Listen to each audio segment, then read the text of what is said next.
Welcome back to the video, and today what we're going to be doing is finishing our CCTV camera system tutorial by adding a detection system, and then it will show the camera as detected and play an alarm. So let's get started.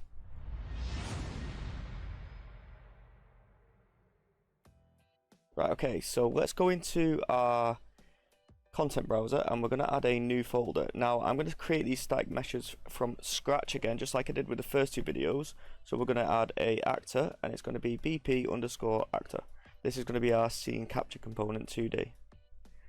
And the reason I'm doing this is because I don't have the old project anymore. I moved from Thailand back to the UK, so I don't have it on this system. So we're just going to add a cube and then add a scene capture component in front of that, and drag the camera in front of the cube, just like this. So next we need a render target. So right click, add a render target, and it's going to be RT_target. Simple as that. Open that. I'm just going to capitalize these letters. And we're going to go into the render target and save it. That's it. We don't have to do anything there. I'm just going to click the three dots, save on compile. Now we're going to right click the render target and create a material, and we're going to rename this M_CCTV. Let's just do that. And we need to double click this, open it up, and we're going to change the material domain to user interface. So where is it? It is here. Okay, now we connect the RGB to the final color and click apply and save. Make sure the texture in the left bottom corner is the render target, the one we just created. That's looking good to me. Now we drag our BP actor into the scene. And we're just going to place this over here. Somewhere like this, because I want the camera to eventually be in the corner. Okay, so let's add a plane, a cube, and we're going to scale this down to look something like a TV. So I'm just going to change it here, change the horizontal and the vertical, the X and Y, and I'm just going to scale this up so it looks something like a TV monitor or a flat screen TV, for example. And this is where we're going to show the camera feed. So let's add, let me just think, a text actor inside the map, and I'm just going to rename this something like TV monitor or something like that, so I have a better visual representation of where stuff is in the map. So let's just move this camera, and I'm going to put it in the top left of this map, and I'm going to rotate it down a little bit so the camera is pointing down.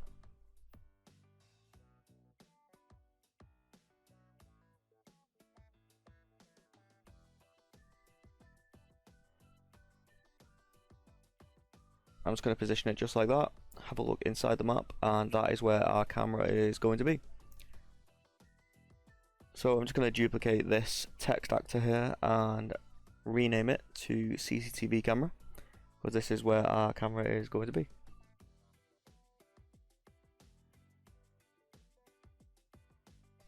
And I'm just going to position the text. This is not necessary, by the way, but I'm just going to do it anyway because I think it looks a little bit better and it's just easier for people to follow along. Now let's go into our BP actor, and we're going to check that the render target, the texture target, is the one we created earlier, the render target. So now we actually have a live video feed on our TV monitor coming from our CCTV camera. And obviously we did do this in the first two episodes, but I just kind of want to go over it and make it a little bit more simplistic. Obviously you can add any static mesh you want, just like I did in the other videos, but here we are. So what I'm going to do now, I'm just going to basically make a camera out of this cube here. So let's unparent the scene capture component, and we are going to create something like a really basic CCTV camera. Just gonna change this snapping and the grid size and the scale, and move this just like this. So this is gonna be like the main part of the camera. I'm gonna move it up a little bit. I'm gonna add a sphere because I need a pivot point, and we're just gonna mess with this and make it really small. For some reason I can't do it like that, so let's lock that. Okay, maybe not. So we're just gonna change the values, make sure it's locked, and put 0.1, and it'll change it in all of them. So let's just move this up, and we want this like somewhere towards the back underside of the camera. Maybe 0.3. That looks a little bit better. And then we're just gonna add another cube, and this will be the mount of the camera that's going to attach to the wall. So let's just scale this up again. I want to do something like this, but it needs to be thicker and longer. That's what she said. And we're just going to position it here. Let's unlock it so we can change the axis on its own and drag it just like this. Something like that works for me. Like I said, it's just basically a really simple camera, as you can see. I'm going to add a screen as well. So I'm going to make another cube and just scale it down so it's like flat, change the material. So let's just rename this stuff here. So arm and pivot and camera.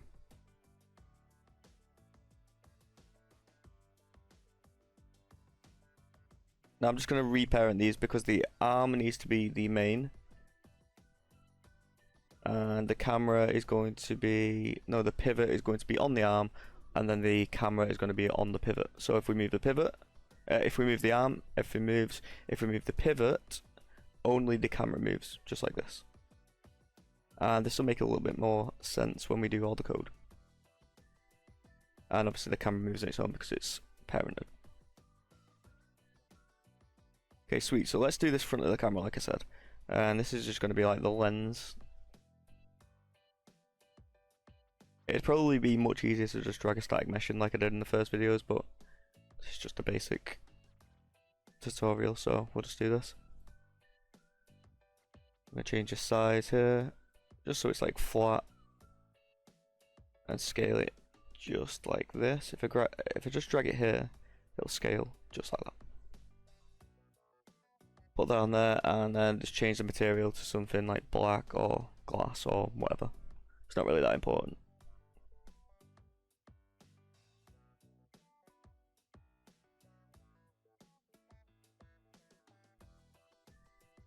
Okay, sweet. So we have our camera, and let's have a look at it in the map. As you can see, it looks a little bit better. But we're just going to drag this down just like that. And let's play. And as you can see, it's looking pretty good. Right, let's do some code. So we're going to go into the BP actor, and we're going to get a line trace by channel. And I did test this a few different ways. This is honestly just the best way of doing it. And I really struggled making this code, so I'd appreciate it if you leave a like. So let's drag out the scene capture component and get the world location. Drag that into the start point of the line trace.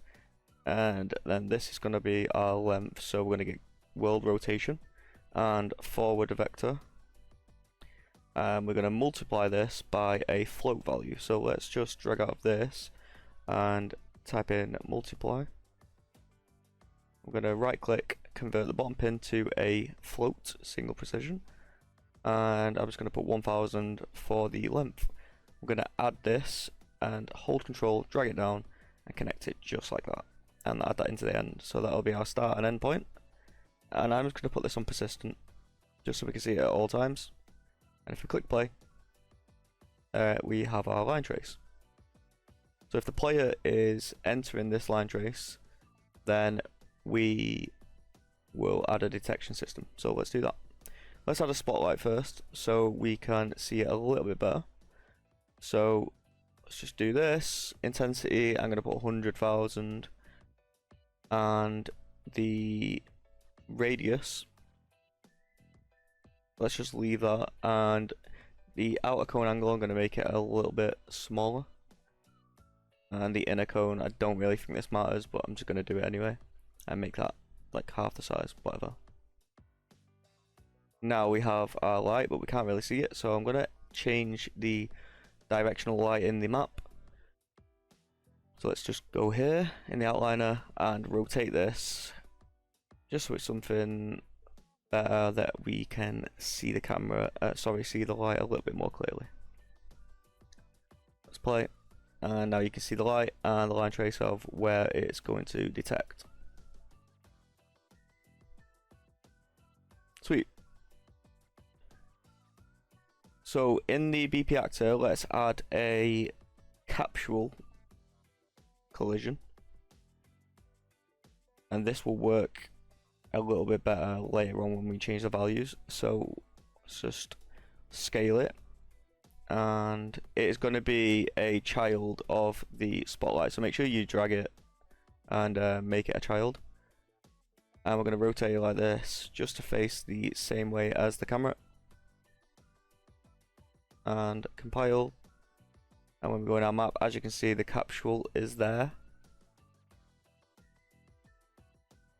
So we need to just scale this a little bit more. Just like that. And if we click play, we should be able to see where it's going to be detected.